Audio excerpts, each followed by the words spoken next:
pagi anak-anak semuanya. Bagaimana kabar kalian hari ini? Ibu harap kita semua selalu dalam keadaan sehat. Amin. Pada hari ini kita akan belajar tema 2, bermain di lingkunganku, subtema 4, bermain di tempat wisata, pembelajaran 4, 5, dan 6, LKS halaman 80 sampai dengan 87. Baiklah, kita akan mulai dari pembelajaran 4, materi bahasa Indonesia, keragaman benda di taman. Di sini ada teks cerita, Ibu akan bacakan. Lina dan teman-teman masih berada di taman kota. Lina mengamati berbagai benda di taman kota. Di taman terdapat beberapa permainan. Permainannya ada yang terbuat dari plastik, kayu, maupun besi. Prosotan terbuat dari bahan plastik dan besi. Jungkat-jungkit terbuat dari bahan kayu dan besi. Ayunan terbuat dari bahan kayu dan besi. Lina dan teman-teman senang bermain di taman kota. Nah, ini beberapa permainan yang ada di taman kota yang terbuat dari kayu dan besi. Selanjutnya kita masuk pada materi SBDP, kolase dari daun. Nah, hasil alam dapat kita olah menjadi hiasan. Kita bisa membuat hiasan kolase dari bahan yang bisa kita temukan di sekitar kita. Gambar kolase adalah gambar yang dibuat dari serpihan yang disusun. Nah, kolase dari daun ini bisa kita buat menjadi hiasan seperti ikan, burung, dan lain sebagainya. Selanjutnya kita masuk pada materi matematika, membagi bilangan 2 kali. Di sini ada contoh, Ibu akan bacakan. Dita memetik 40 buah apel. Buah apel itu dimasukkan ke dalam sejumlah kantong plastik. Buah apel itu akan dibagikan kepada 4 tetangganya. Setiap tetangga diberi apel 2 kantong plastik.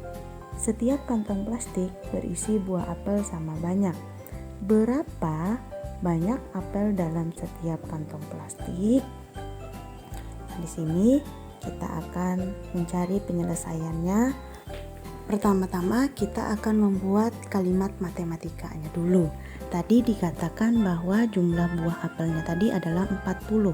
Kita tulis dulu 40 dibagi dengan 4, jumlah tetangganya tadi ada 4, berarti dibagi dengan 4 lalu dibagi 2. Kenapa dibagi 2? Karena setiap tetangga tadi diberi 2 kantong plastik apel.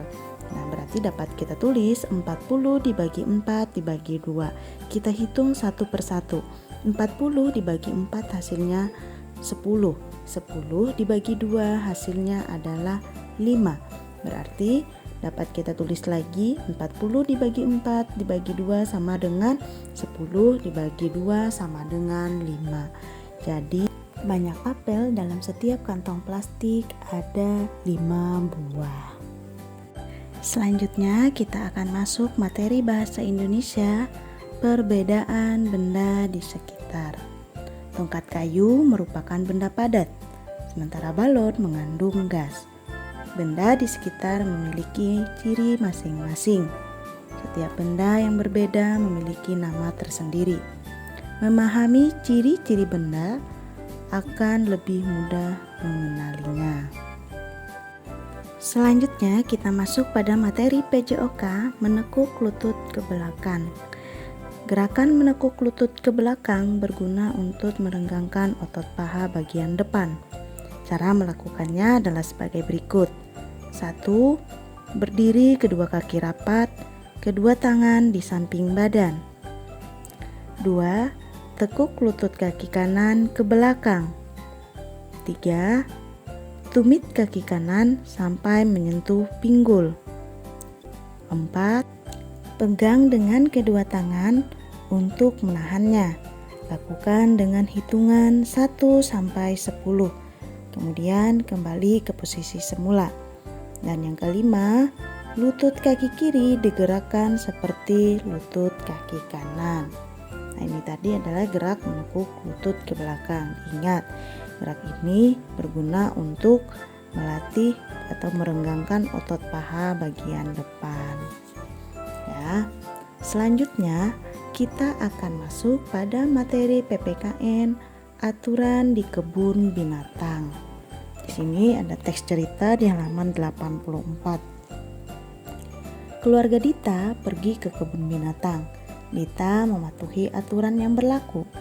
Ia membuang sampah, bungkus makanan di tempat sampah yang telah disediakan. Ia juga tidak mengganggu binatang yang ada di sana. Ia sadar betapa pentingnya mentaati aturan di tempat tersebut, supaya lingkungan kebun binatang bersih serta kehidupan binatang di sana tidak terganggu. Jadi ini tadi adalah aturan ketika kita berada di kebun binatang ya. Nah, setiap aturan yang ada di tempat kebun binatang maupun tempat wisata lainnya tentunya harus kita patuhi dan harus kita taati ya.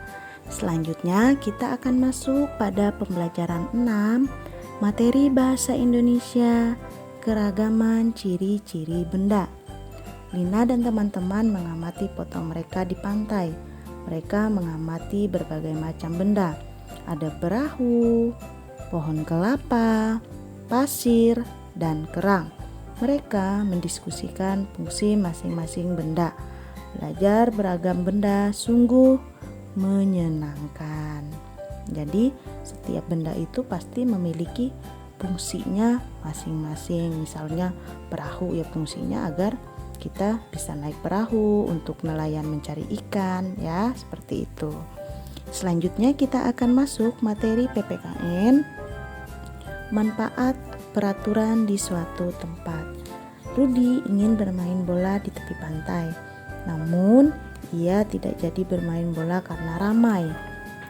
Hal tersebut termasuk mentaati aturan tempat wisata. Ada aturan tentang memanfaatkan ruang di tempat wisata. Tempat wisata merupakan tempat umum. Kita harus berbagi ruang dengan pengunjung lain. Kita semua harus bisa menjaga kenyamanan di tempat wisata. Bila terasa nyaman, berwisata akan lebih menyenangkan. Selanjutnya, kita akan masuk pada materi matematika, cara pembagian bilangan. Perhatikan di LKS-nya halaman 86.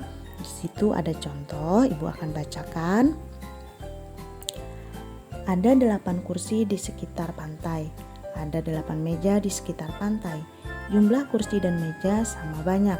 Berapa jumlah kursi untuk satu meja? Nah, berikut adalah cara mengerjakannya. Pertama-tama kita akan menulis apa yang kita ketahui dari soal cerita tersebut. Tadi diketahui ada 8 kursi dan juga ada 8 meja. Tiap meja diisi kursi yang sama. Nah, yang ditanyakan tadi apa? Ditanyakan tadi adalah jumlah kursi tiap meja. Berarti dapat kita mencari penyelesaiannya. Tadi jumlah kursinya ada 8, jumlah mejanya ada 8. Berarti 8 dibagi 8. 8 dibagi 8 sama dengan 1. Jadi tiap meja diisi 1 kursi. Terdapat keunikan pada pembagian, yaitu bila bilangan dibagi dengan bilangan yang sama, hasilnya adalah 1. Maksudnya gimana, Bu? Maksudnya seperti ini. Misalkan 5 dibagi 5 hasilnya 1. 2 dibagi 2 juga hasilnya 1. Nah, di sini pada soal 8 dibagi 8. 8 dibagi 8 juga hasilnya 1. Jadi bilangan berapapun jika dibagi dengan bilangannya sendiri yang sama nilainya, maksud Ibu akan menghasilkan 1. Seperti itu ya. Nah, demikian pembelajaran kita untuk hari ini. Jangan lupa agar selalu rajin dan giat belajar di rumah, kurangi bermainnya, rajin-rajin membaca, menulis, berhitung. Ya, Ibu harapkan anak-anak Ibu semua dapat belajar dengan tekun di rumah. Dan selalu menjaga kesehatan dengan menerapkan protokol 5M. Yaitu mencuci tangan, memakai masker, menjaga jarak, menjauhi kerumunan, dan membatasi mobilitas atau mengurangi aktivitas di luar rumah. Ibu akhiri, selamat pagi, sampai jumpa di pembelajaran selanjutnya. Terima kasih.